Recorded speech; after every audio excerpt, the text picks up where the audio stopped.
ಮರಗಳನ್ನು ಬೆಳೆಸ್ತಾ ಇದ್ರು ಪ್ಲೇವುಡ್ಗೆ? ಮತ್ತೆ ಅದು ಈಚೆ ಈ ಸೈಡಿಗೆ ಇಲ್ಲ ಅದು ಮರ. ಅಲ್ಲಿ ಗೊತ್ತಿದ್ದು ಮತ್ತೆ ಪೆಡಾಕ್ ಅಂತ ಉಂಟು. ಪೆಡಾಕ್ ಅಂತ ನಾವಿಲ್ಲಿ ಅವ್ರಿಗೆ ಏನಂತ ಗೊತ್ತುಂಟ, ರೆಡ್ ಸ್ಪೀಶಿ ಬರ್ತದೆ, ಏನು ಹೇಳ್ತಾರೆ ಗೊತ್ತು, ಪೆಡಾಕ್ ಅಂತ. ಅದು ಡೆಕೋರೇಟಿವ್ ಪ್ಲೈವುಡ್ಗೆ ಅದೇ ಯೂಸ್ ಮಾಡೋದು. ಅಲ್ಲಿ ಜಾಸ್ತಿ ಬೆಳೀತದೆ ಅದು? ಅಲ್ಲಿ ಜಾಸ್ತಿ ಬೆಳೀತದೆ. ನ್ಯಾಚುರಲ್ ಆಗಿ ಬೆಳೆದಿರೋ ಮರಗಳನ್ನೇ ಬೆಳೆಸೋದಾ ಅಥವಾ ಕಲ್ಟಿವೇಟ್ ಮಾಡೋದಿಲ್ಲ? ಇಲ್ಲ, ಅಲ್ಲಿ ಬೆಳೆದ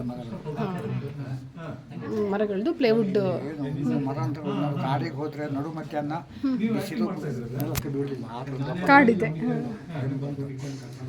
ಅದು ಅಲ್ಲಿ. ಅದಕ್ಕೆ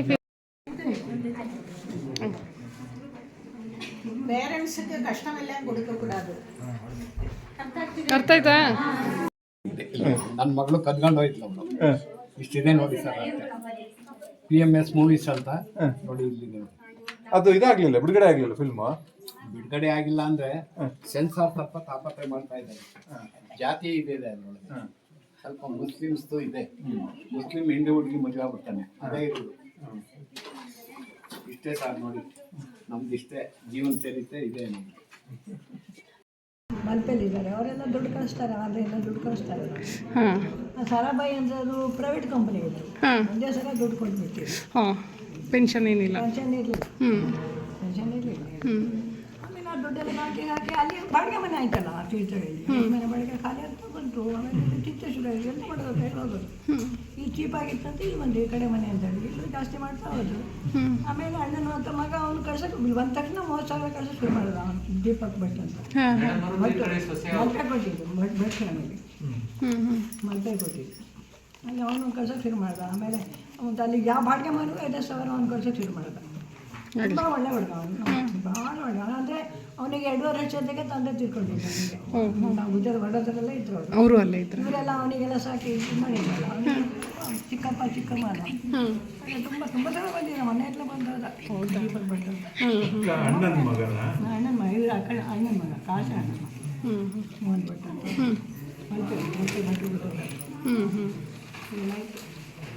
ಅದು ಎಲ್ಲಿ ಋಣ ಇದಕ್ಕೆ, ನೀರಿನ ಋಣ ಮತ್ತು ಅನ್ನದ ಋಣ ಎಲ್ಲಿ ತಾಲಿ ದೇವ್ರು ಹೇಳ್ಕೊಂಡು ಬರುತ್ತೆ. ನಾವು ಸಪ್ಪದಲ್ಲೇ ಯೋಚನೆ ಮಾಡಿ ಎಲ್ಲೆಲ್ಲ ಇಲ್ಲಿ ಆಶ್ರಮಕ್ಕೆ ಬರ್ತೀವಿ ಅಂತ ಬಂದಿಲ್ಲ. ಹಾಂ, ಶುಗರ್ BP ಯಾವುದೂ ಇಲ್ಲ, ಹಿಂಬೇನು ಬೆನ್ನು ಅದೆಲ್ಲ ಸ್ವಲ್ಪ ಒಂದು ಸಲ ಬಿದ್ದೆ ಕಣ್ಣಿಗೆ ಆಪ್ರೇಷನ್ ಆಗಿಲ್ಲ ಇನ್ನು. ಯಾಕಂದರೆ ಇದು ದೃಷ್ಟಿ ಅಂತ ಒಂದು ಸಿಗುತ್ತೆ, ಒಂದು ಆಯುರ್ವೇದಿಕ್ ಪತಂಜಲಿದು ಹಾಕೊಳ್ತಾ ಇರುತ್ತಿಲ್ಲ. ಈಗ ಸ್ವಲ್ಪ ಸಣ್ಣ ಅಕ್ಷರ ಸ್ವಲ್ಪ ಕಾಣಿಸೋದಿಲ್ಲ. 88 ತುಂಬಿ 89 ಆಗ್ತದೆ. 40 ವರ್ಷಕ್ಕೆ ಆಗ್ತೀವಲ್ಲ ನಾವು. 60, 74, 75, 84 ವರ್ಷದವರೆಗೆ ನಾನು ಬರ್ತಿದ್ದೀನಿ ಕೂಡ. ಡೈರಿ ಒಂದು 100 ಡೈರಿ ಬರ್ತಿದ್ದೀನಿ. ಹಿಂದಿ ಡಬ್ಬಿಂಗ್ ಸತ್ಸಂಗ ಬರುತ್ತಲ್ಲ ಹಿಂದಿಲಿ, ಅದೆಲ್ಲ ಓದ್ಕೊಂಡು ಕನ್ನಡದಲ್ಲಿ ಡಬ್ಬಿಂಗ್ ಮಾಡ್ತಿದ್ದೆ ನಾನು. 100 ಡೈರಿ ಬರ್ತಿದ್ದೀನಿ ಗೊತ್ತಾ. ಹಾಂ, ಸನಾತನ ಸಂಸ್ಥೆ ಗೊತ್ತಾ ನಿಮಗೆ? ಅದಲ್ಲೆಲ್ಲ ಸುಮಾರು ಜನ ಎಲ್ಲ ಬಂದು ಕೇಳ್ಕೊಂಡು ಬಂದಿದೆ. ಇದಕ್ಕೆ ಇಂಟ್ರೆಸ್ಟ್ ಇದ್ದರೆ ಕೊಡ್ತೀನಿ. ಸ್ಕೂಲಲ್ಲೆಲ್ಲ ಕೊಡ್ತಾರಲ್ಲ ಸನಾತನ ಸಂಸ್ಥೆಯಲ್ಲಿ ಗೊತ್ತಿರಬೇಕು, ಹಿಂದೂ ಸಭೆ ಅವಾಗ ತುಂಬ ಇದು ಮಾಡ್ತಾರೆ. ಅವರೆಲ್ಲ ಬಂದು ಅಲ್ಲಿ ಸುಮಾರು ಜನಕ್ಕೆಲ್ಲ ಕೊಟ್ಟಿದ್ದೀನಿ ಡೈರಿ ಎಲ್ಲ. ಇಲ್ಲಿ ಟ್ರೈನ್ ಆಗಿದೆ, ಇಲ್ಲಿ ಯಾರಿಗೂ ಇಂಟ್ರೆಸ್ಟ್ ಇಲ್ಲ. ವ್ಯಾಯಾಮ ಮಾಡೋದು ಇಂಟ್ರೆಸ್ಟ್ ಇಲ್ಲ. ನಾನು ಸ್ವಲ್ಪ ಪತಂಜಲಿ ಕಲ್ತಿದ್ದೀವಲ್ಲ, ಪತಂಜಲಿದು ಯೋಗ ಮಾಡ್ತೀರಾ? ಹಾಂ, ಯೋಗ ಮಾಡ್ತೀನಿ. ನಾನು ದಿನ ಮಾಡ್ತೀನಿ, ಇಬ್ಬರು ಮಾಡ್ತೀನಿ. ಆದರೆ ಅವರಿಗೂ ಆರೋಗ್ಯ ಚೆನ್ನಾಗಿತ್ತು, ಅವರಿಗೂ BP ಶುಗರ್ಗೆ ಅವ್ರಿಗೂ ಇದ್ದಿಲ್ಲ, ನನಗೂ ಇಲ್ಲ. ಅವರಿಗೆ 81, ನನಗೀಗ 88 ನಡೀತು. ಈಗ 89, ಜನವರಿ 37 ಕೆಲಸ ಮಾಡೋದು. ಆಶಾ ಇದ್ದವ್ರು ಕೊಟ್ಟಿದ್ದು ನಾವು ಇರಬೇಕಲ್ಲ, ನಮ್ಮ ಆರೋಗ್ಯನ ಕಾಪಾಡಬೇಕಲ್ಲ. ದುಡ್ಡು ಕಳಿಸ್ತಾರೆ, ಎಲ್ಲ ಸರಿ ಮಾಡ್ತಾರೆ, ಅನ್ಭವಿಸೋದು ನಾವೇ ತಾನೆ. ಯಾರು ತಗೊಳಕ್ಕಾಗೋದಿಲ್ಲ, ನಮ್ಮ ಸುಖ ತಗೊಳಕ್ಕಾಗಲ್ಲ. ಮತ್ತು ದೇಹದಾನೂ ಮಾಡಿದ್ದಿಲ್ಲ. ಹೌದು, ಇವ್ರಾಗ 1 ವರ್ಷಕ್ಕೆ ದೇಹದಾನ ಮಾಡಿಬಿಟ್ಟೆ. ಬೇಡ, ಹೌದು. ಮಕ್ಕಳು ಅಷ್ಟು ಕಷ್ಟಪಟ್ಟೆಲ್ಲ ಕಳಿಸ್ತಾ ಇದ್ದಾರೆ, ದುಡ್ಡು ಆನ್ಲೈನಲ್ಲಿ ಬರ್ತಾ ಇದೆ. ಈಗ ಇಲ್ಲೇ ಇದೆ, ಜಾಸ್ತಿ ಮೇಲೆ ಇದೆ. ಮಂಗಳೂರಲ್ಲಿ ಅಲ್ಲಿ ಯಾವುದೋ ಒಂದು ಆಸ್ಪತ್ರೆ ಇದೆಯಲ್ಲ, ಹೆಗ್ಡೆ ಆಸ್ಪತ್ರೆ ಅಂತ ಥ್ಯಾಂಕ್ಸ್ ಅಂದ್ಕೊಂಡು ಬಂತ. ಹಾಂ, ಅಲ್ಲಿ ಏನಂದರೆ ಡಾಕ್ಟರ್ಸ್ ಏನಂತಾರೆ ಅಂದರೆ, ಅಲ್ಲಿ ಪ್ಲಾಸ್ಟಿಕ್ ಡಾಕ್ಟ್ರಿಗೆಲ್ಲ ದೇಹದ ಬೇಕಾಗತ್ತಲ್ಲ, ಅದು ಆಕ್ಸಿಡೆಂಟ್ ಆದವ್ರದ್ದು ಯಾರಾದ್ರು ಎಲ್ಲ ದೇಹ ಬರುತ್ತೆ, ಅದು ಅವ್ರಿಗೆ ಸರಿ ಹೋಗೋದಂತೆ. ದಾನ ಮಾಡಿದ್ರೆ ಭಾಳ ಪುಣ್ಯ ಅಂತ ಹೇಳೋದು. ಕಾಗದಾನು ಕೊಟ್ಟು ಬಂದಿದ್ದಾರೆ ಡಾಕ್ಟರ್, ಕಾಗದ ಕೊಟ್ಟು ಬಂದಿದೆ. ಅಂದರೆ ನಮ್ಮ ಕಣ್ಣು ಸರಿ ಇದ್ದರೆ ಯಾರೊಬ್ರಿಗೆ ಹೋಗುತ್ತೆ ಅಲ್ಲ. ಹಾಟು ಬೇರೆ ಹೋಗ್ಸಿರುತ್ತಲ್ಲ, ಅದು ಚೆನ್ನಾಗಿದೆ. ಹಾಗೆ ಕಿಡ್ನಿ ಪ್ರತಿಯೊಂದು ಎರಡು ಆಗುತ್ತೆ. ಈ ಕಥೆಯಲ್ಲೆಲ್ಲ ಹೇಳ್ತಾರೆ, ಸತ್ಸಂಗದಲ್ಲೆಲ್ಲ ಹೇಳ್ತಾರೆ, ಅವರೆಲ್ಲರೂ ದಾನ ಮಾಡಿದವರೇ. ದೊಡ್ಡ ದೊಡ್ಡ ಸಂತರೆಲ್ಲ ಕತೆ ಕೇಳ್ತೀವಿ. ನಿಮ್ಮ ಅವ್ರ ಮನೆಗೆಲ್ಲ ಹೋಗಿ ಬರ್ತಾ ಇರ್ತೀರಾ ನೀವು? ಇಲ್ಲ ಬಂದ್ಮೇಲೆ ಹೋಗ್ಲಿಲ್ಲ, ಹೋಗಕ್ಕಾಗೋದಿಲ್ಲ.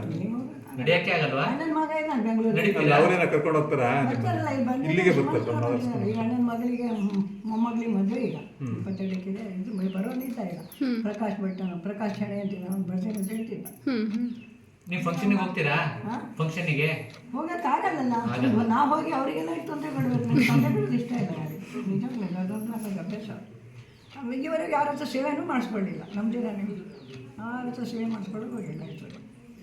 ಇವ್ರಿಗೆ ಮಾಡ್ತಾನೆ. ನಾನು ಏನಿಲ್ಲ, ಕೃಷ್ಣ ಅಂದ್ರೆ ತುಂಬ ಇಷ್ಟ ನನಗೆ. ಅವನ ಹೆಸರು ಹೇಳ್ಕೊಳ್ಳೋ, ನನ್ನ ದುಃಖ ಹೇಳ್ಕೊಳ್ಳೋದು ಅವನಿಗೆ ಮಾಡ್ತಾನೆ. ಅದಿದೆ ನೋಡಿ ಫೋಟೋ ಮಧ್ಯ. ಅಲ್ಲಿ ತನಕ ಹೋಗಿ ಬಂದಿದ್ವಿ. ಏನು ಎಲ್ಲ ಪಾಲಿತನಲ್ಲಿ 5,000 ಮೆಟ್ಲು ಹತ್ತಿ ಹೋಗ್ಬೋದು. ಅಲ್ಲೆಲ್ಲ ಕರ್ಕೊಂಡು ಹೋಗಿದ್ವಿ ಜೀವನ. ಅಲ್ಲೆಲ್ಲ ನಮ್ಮ ಯಾತ್ರೆ ಎಲ್ಲ ಮುಗಿಸಿದ್ವಿ. ವೈಷ್ಣವದಲ್ಲಿ ಪ್ರತಿಯೊಂದು ಯಾರು ಕಡೆ ಮನೆ ಯಾತ್ರೆ ಇತ್ತು ಈಗ. ಅವ್ರು ಯಾತ್ರೆ ಮಾಡಿಕೊಂಡು ನಮಗೆ ಅದೇ ಬರ್ಕೊಡ್ತಾ ಇದ್ದೀನಿ. ಅವ್ರಿಗೆ ಮುಗ್ತಿದ್ದಕ್ಕೆ ನನಗೂ ಕೊಡು. ಕೃಷ್ಣ ಕೊಡ್ತಾ ಇದ್ದಿಲ್ಲ. ಎಷ್ಟು ವರ್ಷ ಆಯಿತು? 4 ವರ್ಷದಿಂದ